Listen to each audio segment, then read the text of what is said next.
The 96 Bulls winning 72 games, the 0-1 Lakers going 15-1 through the playoffs, and the Toronto Raptors taking down the very shorthanded Charlotte Hornets adorned with players like JT Thor and Leaky Black. That's a guy. We talk about this great achievement alongside the other great achievements in NBA history on today's show. Thanks so much for hanging. You are Locked On Raptors, your daily Toronto Raptors podcast, part of the Locked On Podcast Network, your team every day. Hey, what's going on? And welcome to another episode of Locked On Raptors, part of the Locked On Podcast Network, your team every day. It is Tuesday, December the 19th, and I'm your host, Sean Woodley. I've been covering the Toronto Raptors now for 10 seasons on various platforms. You can find all my work over on the website. That's Busted at Woodley Sean. You can find the show on Instagram at Locked On Raptors. And of course, you can join us in the Locked On Raptors Discord server, a great place to come hang out during wins, during losses, during off days where trade speculation is rampant. It's an awesome spot to come and hang out. We would love to see you join us over there on the Discord. Again, it's free to join. Link in the description. Would love to see you become part of our little listener family. Also, of course, you can find the show for free wherever you get your podcast. Please subscribe, follow, rate, review, tell a friend to support the show. It's always appreciated. And we are, of course, on YouTube. You can subscribe to the channel, hit the little notification bell. And when you do that, you're going to get a heads up every single time the show goes live, which is a wonderful thing, especially if you're one of our everydayers out there. And if you're not an everydayer yet, what are you doing? This Raptors team is so compelling and good. You should listen to every episode, okay? All right, today's show is brought to you by our friends over at Prize Picks, the easiest and most exciting way to play daily fantasy sports. Go to prizepicks.com/lockedonnba and use the code all lowercase LOCKEDONNBA for a first deposit match up to $100. And we are off and running here on this episode, breaking down a 114-99 win over the very shorthanded Charlotte Hornets that seemed very much in the balance until the Raptors got it together in the fourth quarter, just in the nick of time. We could have been talking about another very depressing, but even more unforgivable loss to the Hornets. Instead, we're kind of talking about a bit of a depressing win over the Hornets. There were some good things. We will get into those good things, I'm sure. We'll talk about some bad stuff, of course, as well. We also got the and all sorts of stuff. Plenty of lineup talk, I'm sure, as well. But here, first, we got to introduce him. It's Vivek Jacob wearing a cozy-looking sweater, fresh off a Christmas party, I understand. Big V, how the hell are you, man? Was your holiday spirit dampened at all by the first three quarters of this basketball game? Indeed it was, Sean. Indeed it was. Now you're just out there stealing presents from the less fortunate, Scrooging it up, swimming in your pile of money, all because of the first three quarters of this basketball game. Yeah, man.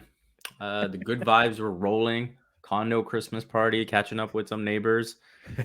Came home, watched that first quarter, 7 turnovers. Yep. And just completely abysmal effort. I mean, you're talking about a Hornets team that is missing 4 starters. And to look like that, I mean, obviously, hey, why change the starting lineup? Why? Why would you? Right? It's really good all the time, and it wins its minutes beautifully. Yeah. And so, yeah, watch that first half. Masterpiece of dog poo-poo, I guess is what we have to call it. We can't cuss on here. Should say, you texted me. I'll just pull up the text from halftime of the game where I was catching up on PVR. So I hadn't quite seen the first half.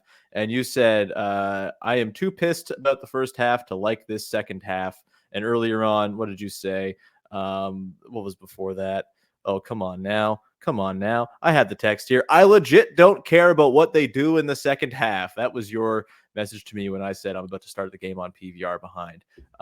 It was rough stuff. I was expecting them to be down by like 20. Somehow being down 4 felt worse because it did not feel like they deserved to be only down 4. But hey, they got a win, so that's nice. Did you have a big takeaway from this game as a whole, Big V? We know the beginning was bad. We know the starters are bad. We're going to talk about the starters coming up, unless you just want to get to it out of the gate here. Maybe we just get to it out of the gate. Your big takeaway is related to the starting lineup, I'm sure, as it's been for, I think, both of us on every single episode of this podcast for the last month, as the starting lineup has stunk it up. Now has to be the time for the change, right? Yeah, 100%. Look, if Masai and Bobby can keep doing the same thing over and over, if Darko can keep throwing out that same lineup over and over, we can show up here and keep saying the same thing over and over. Change the damn starting lineup. It doesn't work. Yep. It's not good. There's nothing left to learn is the thing, right? Like the whole thing is, this season's about learning stuff. Guess what? We learned that part. Let's learn something new. Let's change to a new chapter of the season. And let's see, I don't know, a lineup where Gary Trent Jr. is involved, where he gets to play with the 3 best players on the team. If only there were a history of that being extremely successful, both in previous years and, of course, this season, where that lineup of OG, Pascal, and Scottie Barnes alongside Gary Trent Jr. with whatever 5th guy you want has been nails in every single minute it's played, basically, so far. And, of course, tonight, no different. Our pal Kirtika, of course, the queen of Raptors stats on Twitter, pointing out that lineup was a plus 19 in 13 minutes played together tonight. Of those 4 guys plus Dennis Schroder, who otherwise had a bad game. But when you put Dennis Schroder in a proper context, he even is passable as your lead guard. Yeah, I don't know what we're doing with the starting lineup anymore. I don't see what you're gaining out of keeping on rolling it out. If you're trying to build habits or whatever it's been, build the foundation you're building with this is made of Play-Doh. It's not a good foundation. I understand for 10, 15 games wanting to go, you know what? Let's stick with this to see if we can iron out the kinks. Let's see if we can build a foundation, kind of have a set identity to our team, and then layer stuff in, make some changes as we learn stuff there. But now it's been 26 games, and the starters have been bad for all but 4 of them, yet their numbers have been ballooned by how good they were in those games. And I guess the opinion in the mind of Darko Rajakovic has also been ballooned by those games as well. It's baffling to me, man. Of course, Jakob Poeltl. Yeah, go ahead. What you got? No, I was gonna ask you. Do you think on some level this hasn't changed because of front office pride? Like, we just signed this center to this deal. We just traded a 1st round pick and sacrificed to get this guy. We just let our point guard walk for nothing and signed a mid-level exception guy we simply must play. Yeah. Mm-hmm. Yeah. Like, I don't know, man. It's so weird. It's so weird because the only part of it that's not weird is the fact that it maintains the overall theme of just not knowing what is going on right now. And yeah, it's frustrating. And then seeing first quarters play out like that just compounds the frustration. 7 turnovers in the first quarter. They only have 10 the rest of the way. And it shows when against the Hornets team that you required just merely an adequate level of effort. That's basically what happened in the second half. You end up winning the game by 15 plus. Yeah. And that's the way it should have been right out the gate. But no. And the one thing I was kind of hoping for, I said I didn't really care about what happened in the second half. The one thing that I was curious to see is, hey, is the starting lineup maybe going to change for the start of the second half? Nope. You fool! You seen this team? No way. No, that didn't happen. But the positive was that Gary came in fairly early in that third quarter, and obviously he saw a ton of playing time the rest of the way and played very well. And yeah, hopefully his first career double-double is a good sign, and hopefully that is the type of thing that can push Darko over the edge in changing the lineup. It'd be really nice. I know, I understand, Gary's been having a rough go of it. He had an 0 for 6 game or whatever it is. You can't move him to the starting lineup after that. I think making any decision based off one game is pretty faulty decision-making process, but, we could leave that aside. Hopefully a game like this that just sort of shows the effect he can have playing alongside the best Raptors and vice versa. The best Raptors players inform how Gary Trent Jr. plays as well. When he's not being miscast as a number 2 offensive option in a lineup, he's at liberty to be himself and finish plays. He's the trigger man. He doesn't have to do much else. It's great. It works. And you mentioned just sort of how frustrating it is watching the starters. it's even more frustrating knowing that they have these lineups they can go to that are good. Like, and in growing samples too, obviously not massive samples because it's just not been given any runway to work, but they have lineups that work well when Gary Trent Jr. is on the floor. Gary Trent Jr. is part of 3 of the top 4 lineups for the Toronto Raptors so far this season. The starters, not good. He's not involved there, but the one where you swap in Gary for Scottie Barnes, that line has been very good. Dennis, Gary, Scottie, Pascal, Yak, no OG, a plus 7.7 net rating, a plus 7.5 for the previous one. Both of those lineups at near 100 minutes, 100 possessions or more on cleaning the glass. Like, when Gary Trent Jr. is on the floor, the team makes more sense because the team makes sense when they're shooting around Pascal Siakam and Scottie Barnes. Full stop. That's just how this works. And the fact that the whole team hasn't seemed to realize this just yet blows my mind. Obviously, the shooting options are limited, but you're hampering yourself by not putting at least one of your shooting options of your very few to choose from alongside your best players for long stretches of games. And, we'll get into Jakob Poeltl. We'll talk about him coming up in a sec. We'll talk about Dennis Schroder. We will continue the lineup talk because those two dudes obviously are the guys you got to pick between here if you're changing the starting lineup. We'll talk about them. We'll talk about their good and bad elements alongside the best Raptors coming up. We got the good, the bad, and coming up later.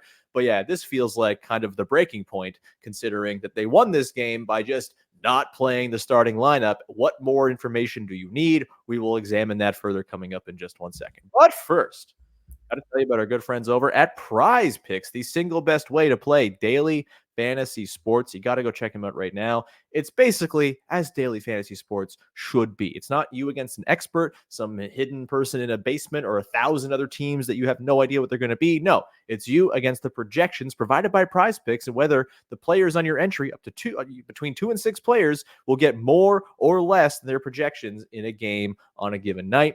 It's super easy. And with basketball season here, you can now pick combo projections across football and basketball from the Specials League, a league created specifically for combo projections that include 2 or more players with 2 or different stats from 2 or different leagues. That is pretty sweet. PrizePicks even offers a reboot policy so that your entries stay in play even when one of your players gets injured. For football and basketball games, if you got a player who gets hurt in the first half and doesn't come back for the second, that player is rebooted, meaning PrizePicks is the only daily fantasy sports platform with an injury insurance policy. That's pretty sweet. This is why you got to go check them out, baby. Go to prizepicks.com/LockedOnNBA. Use the code LockedOnNBA for a first deposit match up to $100. That's prizepicks.com/LockedOnNBA with the code LockedOnNBA for a first deposit match up to $100 with Prize Picks. Daily fantasy sports made easy. All right. It seems Big V and I are feeling a little spicy tonight after watching a game. Again, you 15-point win. It's like, that's great on paper, but man, do they not come any less inspiring than that? Do they come? Yeah, I think I got it right with the double negatives there. Whatever. It was not an inspiring basketball game. So let's continue the conversation because there is only one thing to talk about on this team until it's changed, because it is the thing that is holding us back from learning anything about this team of any sort of note at this point. It is the starting lineup. We dug into it. Jakob Poeltl, Dennis Schroder. I think a lot of people will point to Yak and say, 15 minutes in this game, he was really bad. He was a minus 12. He's the weak link. You got to start Dennis and go small in the starting lineup. I think sometimes that might be true. I also think that Dennis Schroder has his drawbacks as well. Some pretty horrible turnovers. We'll get into it in my bad, but some of the very worst point of attack defense I've seen from a Raptors guard since Mike James. It's not great right now for either of those guys, especially when they're together. This is, I think, what's happening is both of those guys on their own in the right context, perfectly good players in asked to do the things that they're capable of. When you put them together with the context of this team, neither of them make any sense, and they feed into each other's worst things as well, I would argue. Dennis is driving into all sorts of, lanes where there's not any space because there's not a spacing big man he's working with. He and Yak have okay chemistry, not great chemistry in the pick and roll. We know Dennis likes to throw really silly passes and have turnovers quite a bit, at least lately. That's just kind of a thing he's been doing of late. For Yak, he works when he's got like a pull-up shooter playing with him, and Dennis Schroder is anything but that. It's both of these guys have their own struggles. I think on defense, Dennis's really bad point of attack defense feeds into Jakob Poeltl really struggling as a rim protector because he's asked to be on an island as Dennis Schroder is 8 feet behind the play trying to catch up and never catching up. Where are you at trying to decide between these two? If you're Darko or Jakovic, if you are in fact a Darko, and examining the idea of a change in the starting lineup, which fingers crossed, maybe it's a Christmas miracle for all of us. But where are you at with those two guys and their sort of role in the struggles and their role in the solution, being one of them moving to the bench? Yeah, I think at this point, the other thing that you're trying to juggle is, how much are you putting on Scottie if he's the full-time five? And Mhm. I wonder if there's just a way to pick and choose between the nights that you bench Yak and the nights that you bench Dennis. What a world this would be. Lineup variability dependent on matchup. Yeah. Wow.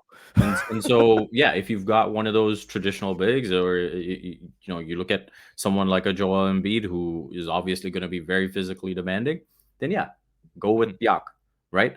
And then if you've got nights where you feel like you can run and gun a little bit and take advantage of Scottie, and it won't put too much pressure on him, then I think you roll with that, right? Like, obviously, I think the interesting thing is when you come up against the Nuggets, where traditionally over the last few years, the Raptors have liked to match OG with him. Yep. If you match OG with Jokic, then, okay, why not just go small then, right? Why not have Scottie be kind of guard Aaron technically Gordon? Yeah, Right? Like exactly. the rover that Technically Yak be the small was ball in their five. last matchup last year. Yeah. Yeah. And so I think that might be an opportunity for Yak to come off the bench. So yeah, why not let it be a matchup thing where sometimes it's Dennis, sometimes it's Yak, and then you just go from there and just see how that looks. Yeah, I think that's the answer, right? It's both of these guys have things they can offer depending on the matchup. I'm not even against the idea of Yak playing as more of like a low man sort of rover off of Aaron Gordon either, right? Like that worked in that matchup they had last year. But yeah, maybe this is where you unleash, Scottie, OG, Pascal is your front court. You go small, you go super athletic, and you hope you can bother Jokic and kind of get out to shooters and rotate that way. It's tough, right? You don't want to obviously gear your entire team around, can we stop Nikola Jokic with this? Because that's a one-way track to being very disappointed. But I think the matchup thing matters. And I think like the counter from like the coach's argument here would be, well, like you can't change the hierarchy of the team willy-nilly like this and just like pluck out the point guard based on the matchup, right? And I get that to an extent, but if only there were a way to do that every night anyway and have Dennis Schroder less on the ball, right? Like I know that that's his whole thing. He likes to be on the ball. I know he's the natural point guard. I know Scottie Barnes. There were plenty of examples even tonight against the Hornets where like he's not a natural point guard. There's a lot of times where his handle gets him in trouble. He can't quite turn the corner on guys. That's fine. He has other ways of working around it. But I think between him and Pascal, there's more than enough creation as the two central hubs of your offense to make it work if you don't have Dennis Schroder out there, considering what Dennis Schroder does mostly effectively is hit, catch, and shoot threes. That's the thing he's been driving so much of his value for this season. When the catch and shoot threes aren't falling, it's just a lot of kind of over dribbly, not very good or well run possessions that end in like bricks, from 18 feet or whatever it might be. Like that's not working anyway. So if you change the night to night understanding that it's Scottie and Pascal running the show, then you can way more easily toggle between Schroder and Poeltl, I would argue, just without upsetting the apple cart, as it were, while also still giving those main guys, Scottie and Pascal, an actual chance to go and run the offense, because the best spacing guy who historically they have played incredibly well with, and the sort of symbiosis between those two guys and Gary Trent Jr. has always been good. That feels like a way to ease the burden of those guys now becoming the main two guys running the offense. I don't know, man. Like, what are the drawbacks to you? Are there any drawbacks at this point of just trying something new? Because I don't think we're learning anything new, and I feel like it's wasting time. It's just pissing very precious information gathering time down the drain. And look, it's the first season for Darko Rajakovic. We are not going to know whether Darko Rajakovic is a good coach this season, maybe for a while. There's a lot to work with. He's got a weird roster he's working around. You can only make so much lemonade out of a bucket of watermelons. But like, there's clearly got to be some change and a little bit less stubbornness from his end too, right? Like, at what point do we start questioning like how Darko is part of the problem here as well. It sounds ridiculous. He's like 2 months into the job. It's a hard job. There's learning on the fly. We get it. But at some point, like, you got to read the room, man. And like, just do the thing. They always win the minutes when they do the different thing, but they're not doing the different thing. And this is now the second time that I've gotten very high voiced and screechy with you on a podcast talking about this very thing in the last week. Yeah. So in terms of drawbacks, like, it would maybe be, if you're potentially looking at using Yak in a deal, like maybe his value goes down, because you're kind of admitting that, hey, he's a very specific role guy, and that's kind of what it boils down to, right? You're not really talking about it in terms of, hey, does this hurt the team, right? At this point, this has been so bad in terms of the starts for the Raptors that the on-court downside is hard to see. And so I think Yak, from a personality standpoint, is someone who, obviously as a competitor, he'll be like, damn, but I think his personality suggests that he's the type that he's all about winning. And it's like, okay, if this helps us get off to better starts and we play better, then I'm all for it, and I think that makes it easier as well, as opposed to maybe someone who might become a bit of a malcontent. And so, yeah, I think the downsides are just like peripheral stuff. And at this point, again, you have to be at the point, you've been past the point where it's time to just see if there's something different that can work, because it can't get much worse than this. Again, a Hornets team that was down 4 starters, and you came out looking just completely flat, turning the ball over, not playing a lick of defense. Like, the writing is so beyond being on the wall. Yeah, man. I don't, other than, there's obviously the internal politics part of it. You got to figure that out. But like, again, I've said this now for a couple weeks. You cannot be making your very important decisions in an important season where you're trying to learn stuff around the guy who's your 2-year stopgap point guard. You can't. You really can't. Yak, dude's paid. I don't think he's going to be all that upset if he's coming off the bench and still playing 24 minutes a game or whatever, right? Like, don't see that being too much of a concern. Like you said, he's a team dude. He's a wheel greaser, all that stuff. I don't really see that being a problem. And frankly, like, maybe we're unfairly casting aspersions onto Dennis Schroder too. Maybe he'll totally understand. The dude's been a 6-man plenty in his career, right? Like, maybe we're just assuming there's going to be this friction because Dennis Schroder has a reputation that precedes him, but like, that might be unfair as well. We'll never know unless we see the bloody change, though, and I'd like to get that information too, I guess. Right. Yeah. And hey, if Darko loves guys who smile, Gary smiles every time he takes a jumper. We've loving the smiles. Yeah. It's I don't like talking about the same thing every day, Big V. It's really irritating. But after every game, it just, this is the thing we have to talk about again, because it's just slapping you in the face is a thing that does not work. Well, it's hard to change what we talk about when the front office and the coach are just doing the same thing over and over again. So we're left talking about the same thing over and over again. It's very true. Welcome to the Groundhog Day podcast, baby.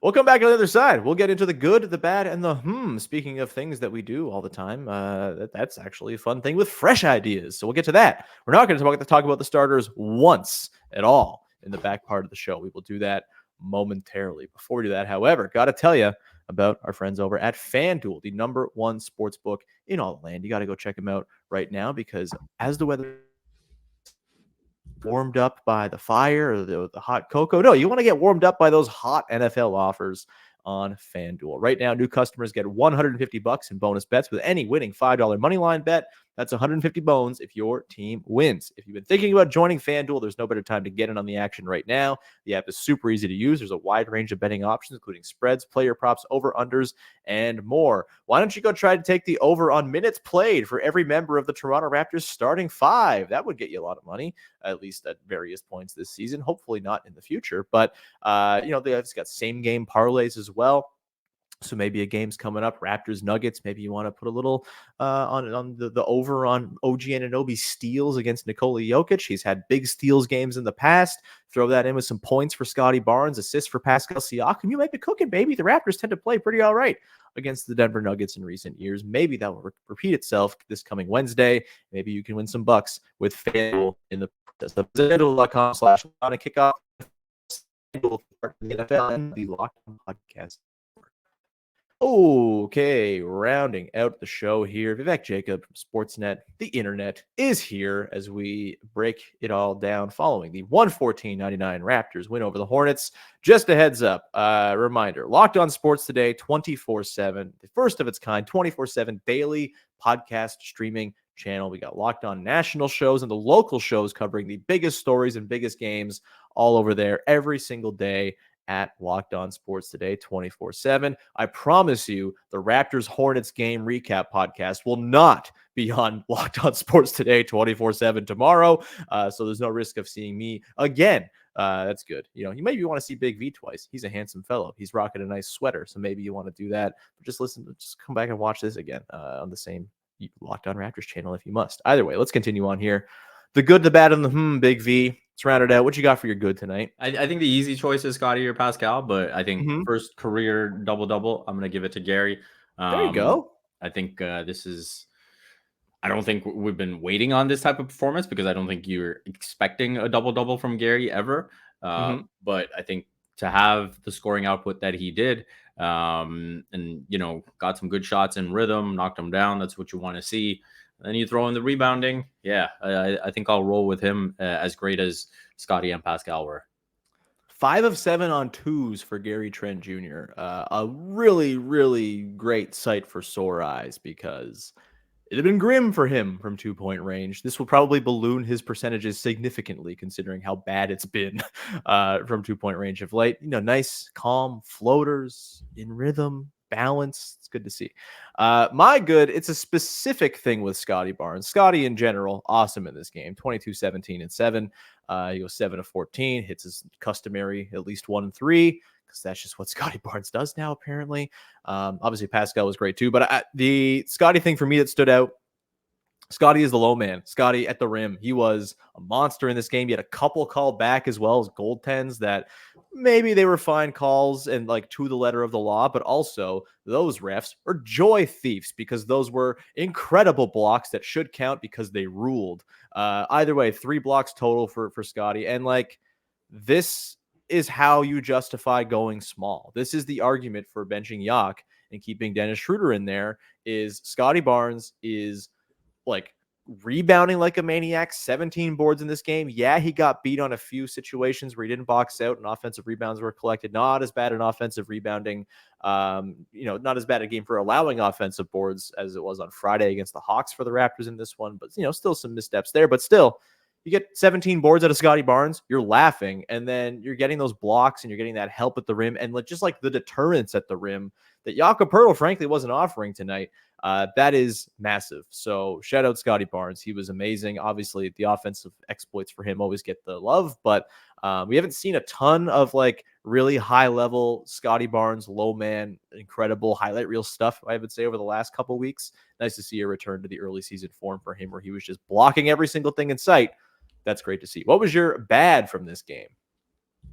I mean, you can't say the starters again. That is off the table. Yeah, I mean, I think this was a rough one for Malachi. I think when you look at especially,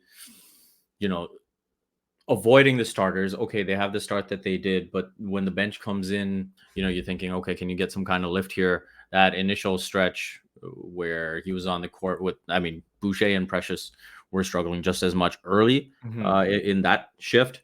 And yeah, it's just a tough game for Malachi. This was very much, one of those, he just does not look like an NBA rotation player kind minutes. And so, yeah, he will be my bad for tonight.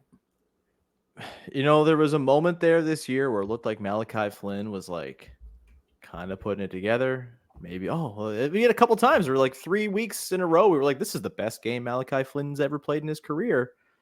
He's had a couple here and there where it's looked okay. I know he had 11 points in that Hawks game Friday, but like no one should be happy about anything that happened in that Hawks game Friday.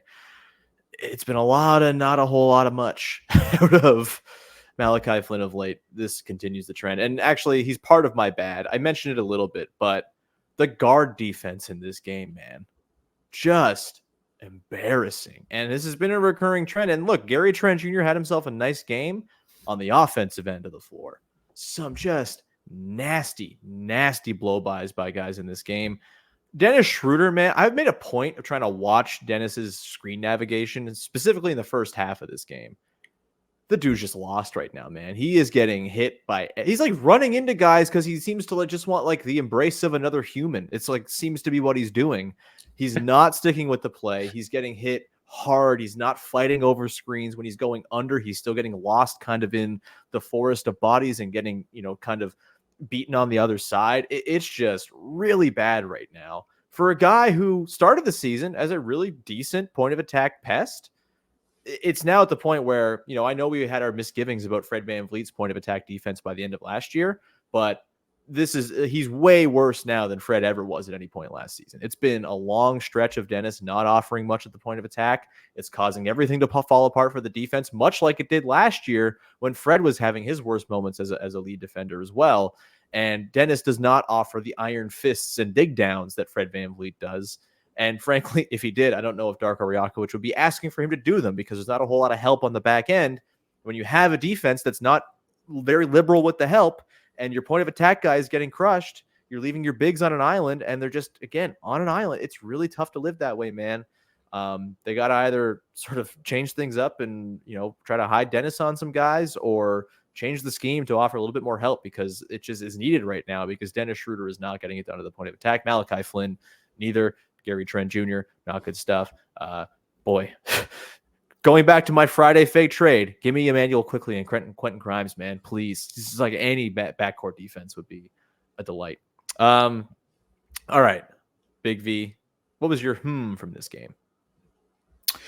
So as far as a goes, I think this is more hope than anything.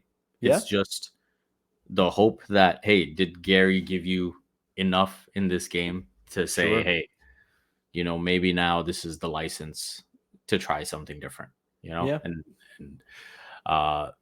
maybe it's the him is okay. Can we get this for 3-4 more games? Right. Mm-hmm. And then it's like, okay, now you're really like banging down the door saying 3-4 more games, man. Really?